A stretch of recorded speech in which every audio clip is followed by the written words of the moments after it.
মঙ্গলবার ১৮ মার্চ রাজধানীর আদাবর থানার শনিরবিল এলাকায় এ দোয়া মাহফিল ও ইফতার বিতরণ কার্যক্রম অনুষ্ঠিত হয়।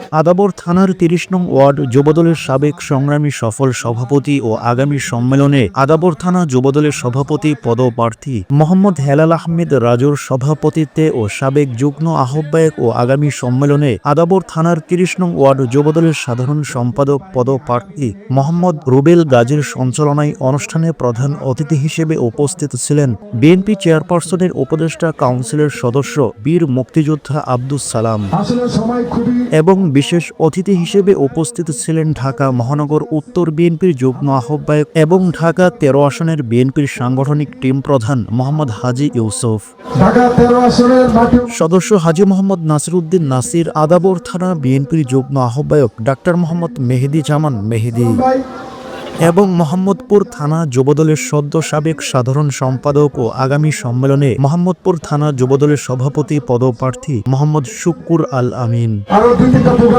এছাড়াও উপস্থিত ছিলেন আদাবর থানা বিএনপি ও অঙ্গ সংগঠনের নেতৃবৃন্দ। দোয়া মাহফিল ও ইফতার বিতরণ অনুষ্ঠানে শহীদ প্রেসিডেন্ট জিয়াউর রহমানের আত্মার মাগফিরাত কামনা ও বিএনপি চেয়ারপারসন বেগম খালেদা জিয়ার রোগ মুক্তি ও সুস্বাস্থ্য কামনা করে মোনাজাত করা হয়।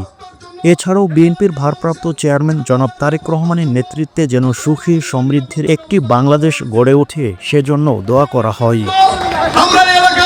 মোহাম্মদ ইব্রাহিম, নিউজ ডেস্ক, সরেজমিন বার্তা।